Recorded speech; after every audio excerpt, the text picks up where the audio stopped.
Als Königin Victoria von Großbritannien und Irland sich im Oktober 1839 mit Prinz Albert von Sachsen-Coburg und Gotha verlobte, begann eine der schönsten königlichen Liebesgeschichten des romantischen Zeitalters. Im Gegensatz zu den meisten rein dynastisch motivierten Heiratsallianzen europäischer Herrscher war die Verlobung von Albert und Victoria politisch und persönlich geprägt. Davon zeugen zahlreich erhaltene Briefe der beiden, ebenso wie die Liedkompositionen des Prinzgemahls. Victoria wurde am 24. Mai 1819 als Prinzessin Alexandra Victoria von Kent im Kensington-Palast in London geboren und starb am 22. Januar 1901 in Osborne House. Sie war von 1837 bis 1901 Königin des Vereinigten Königreichs Großbritannien und Irland. Seit Mai 1876 trug sie als erste britische Monarchin zusätzlich den Titel Kaiserin von Indien. Sie war die Nichte ihres Vorgängers William, genauer die Tochter dessen jüngeren Bruders Edward Augustus von Kent und der Prinzessin Victoire von Sachsen-Coburg-Saalfeld. Während des viktorianischen Zeitalters, der 63-jährigen Regierungszeit der Königin, erreichte das britische Empire den Zenit seiner politischen und ökonomischen Macht. Die Ober- und Mittelschichten erlebten eine wirtschaftliche Blütezeit. Prägend für die Regentschaft war der Einfluss ihres Ehemanns Albert von Sachsen-Coburg und Gotha sowie ihr nahezu vollständiger Rückzug aus der Öffentlichkeit nach dessen Tod 1861. Insgesamt interpretierte Victoria ihre Rolle als konstitutionelle Monarchin eigenwillig und selbstbewusst.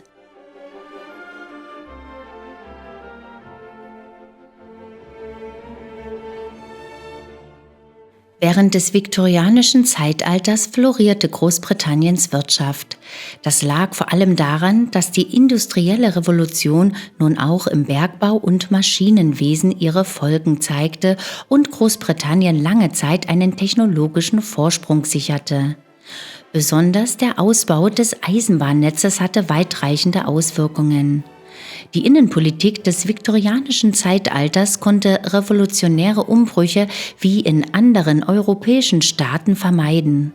Durch Änderungen des Wahlrechts und der Verwaltungsstruktur erlangte eine breitere Masse politische Einflussnahme. In anderen Bereichen, insbesondere im Gesundheits- und Bildungswesen, kamen Reformen nur schleppend voran. Prinz Albert wurde am 26. August 1819 auf Schloss Rosenau geboren, als zweiter Sohn von Herzog Ernst von Sachsen-Coburg-Saalfeld und Luise von Sachsen-Gotha-Altenburg. Die Eltern trennten sich bereits 1824 und eine Scheidung erfolgte 2 Jahre später, als durch Luises Erbe das wohlhabende Gotha an den Herzog gefallen war.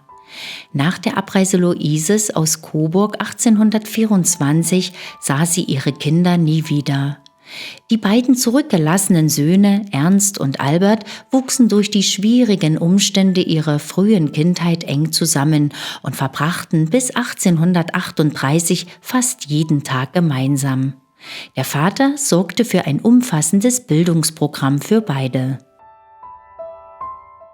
Victoria bestieg im Jahr 1837 den Thron.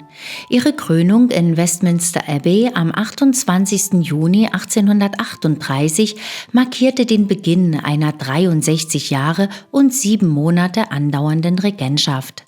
Als Herrscherin war Victoria die Herrin über ca. 1/5 der Erde und 1/3 der Weltbevölkerung. Sowohl Victoria als auch Albert waren in der Wahl ihrer Ehepartner nicht frei. Für Albert, der jüngere Bruder des Erbprinzen Ernst war, wurde bereits in jungen Jahren nach einer guten Partie gesucht. Victorias Heirat wurde durch ihren überraschend schnellen Aufstieg zur Königin zu einer äußerst komplizierten Angelegenheit. Mit Albert hatte sie die Erfahrung einer Kindheit und Jugend in schwierigen familiären Verhältnissen gemein, die bei beiden den Wunsch nach einem harmonischen und stabilen eigenen Zuhause erweckte.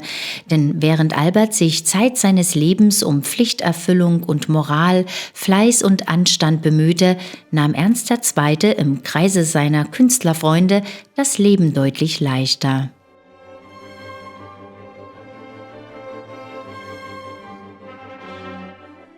Bereits im Jahre 1836 besuchten Ernst I. und seine beiden Söhne den Hof in London. Victoria zeigte sich damals positiv beeindruckt von ihrer Verwandtschaft aus dem kleinen Coburg, sowohl im Hinblick auf deren äußeres Erscheinungsbild wie auch auf deren Freude an einer sinnvollen Beschäftigung. Spätestens nach seiner Italienreise wurde auch Albert in den Plan seiner Familie eingeweiht, eine Ehe zwischen ihm und seiner Cousine, die ja nun Königin von England war, anzubahnen.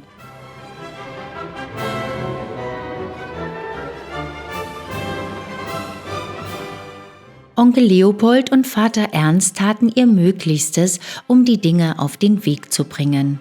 Doch Victoria, überwältigt und spürbar genervt von den vielen Meinungen und Einmischungsversuchen, mit denen sie als junge Königin konfrontiert war, stellte sich zunächst stur und wollte überhaupt nicht heiraten. Ihr Premierminister und Vertrauter Lord Melbourne, dem eine Einheiratung weiterer deutscher Verwandtschaft gar nicht zusagte, unterstützte sie in ihrer Haltung.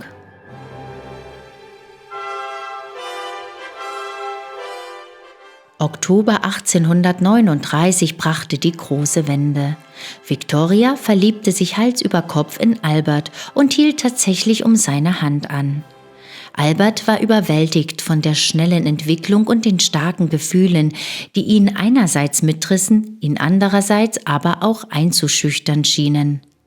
Während Victoria gleich im November 1839 den Kronrat in London über ihre für Februar 1840 geplante Hochzeit informierte und die ersten Anstürme von Entrüstung und Spott über diese Verbindung mit den ungeliebten Deutschen über sich ergehen lassen musste, blieb der Kontakt zu Albert in einem fast täglichen Briefverkehr auch nach seiner Abreise aus England ununterbrochen.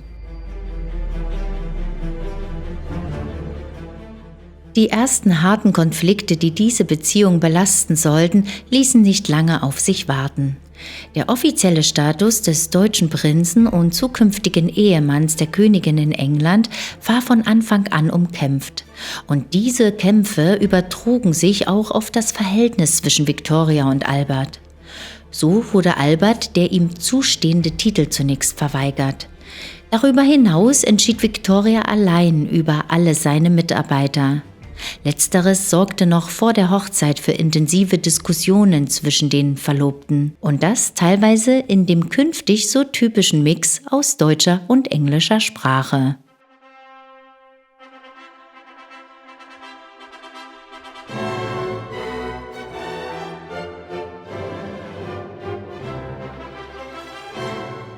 Am 10. Februar 1840 heirateten Victoria und Albert in London. Die Hochzeit fand in ganz Europa größte Aufmerksamkeit und beförderte angeblich auch die heutige Gepflogenheit, ein weißes Brautkleid zu tragen, wie Victoria es tat. So altmodisch das Rollenverständnis des Ehemanns Albert aus heutiger Sicht erscheinen mag, so bewundernswert erscheinen doch seine genauen Überlegungen zu seinen Pflichten und Lebensaufgaben sowie seine Treue zu seiner Frau, die er nach Kräften unterstützte.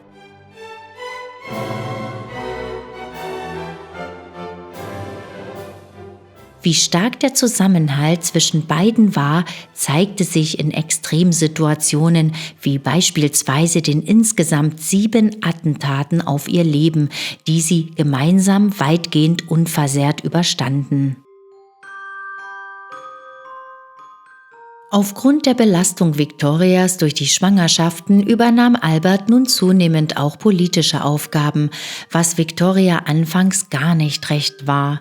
Während Albert als liebevoller und geduldiger Vater überliefert ist, der schon früh ein Konzept für die Erziehung seiner Kinder entwarf, hasste Victoria ihre Schwangerschaften und konnte auch mit den kleinen Kindern wenig anfangen.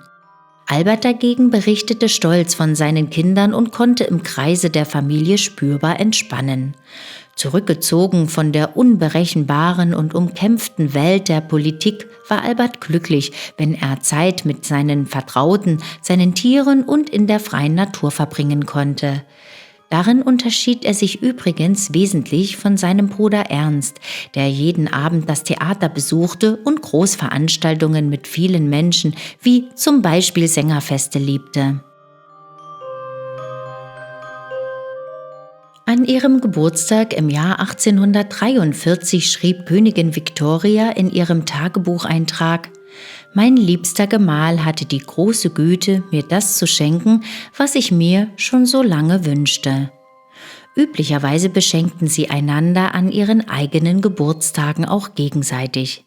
Manche dieser Geschenke entsprechen nicht dem, was wir heute als passendes Geburtstagsgeschenk ansehen würden. Geschenke von Prinz Albert an Königin Victoria von 1839 bis 1861 waren 100 Gemälde, Miniaturen und Zeichnungen, 102 Skulpturen und 25 andere Kunstwerke, Schmuck ausgenommen. Königin Victoria schenkte Prinz Albert 188 Gemälde, Miniaturen und Zeichnungen, 35 Skulpturen und 35 andere kunsthandwerkliche Gegenstände und Porzellanservie. Die Bedeutung, die Musik im Leben von Victoria und Albert spielte, kann nicht hoch genug eingeschätzt werden. Beide waren begnadete Musiker. Er war Organist und ein Bariton mit feiner Stimme, sie war als junge Frau eine ernstzunehmende Koloratursopranistin und eine hervorragende Klavierspielerin. Zu ihrem Freundeskreis zählten viele Komponisten und Interpreten. Der bekannteste unter ihnen war natürlich Felix Mendelssohn. Die neue Sommerresidenz der königlichen Familie wurde Osborne House auf der Isle of Wight. Die Entwürfe hierfür stammten von Prinz Albert und bis heute blieb dieser Landsitz das wichtigste Zeugnis für den gemeinsamen Geschmack der Königin und ihres Gemahls.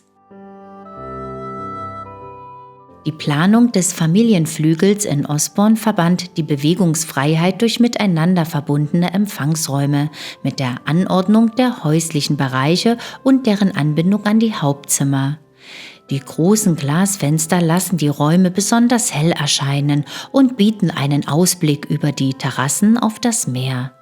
Die mit Spiegeln verkleideten Fensterläden reflektieren am Abend, wenn sie geschlossen sind, das Kerzenlicht. Ein Rückzugsort am Meer, der vor allem für den Genuss des Familienlebens abseits der offiziellen Paläste gedacht war.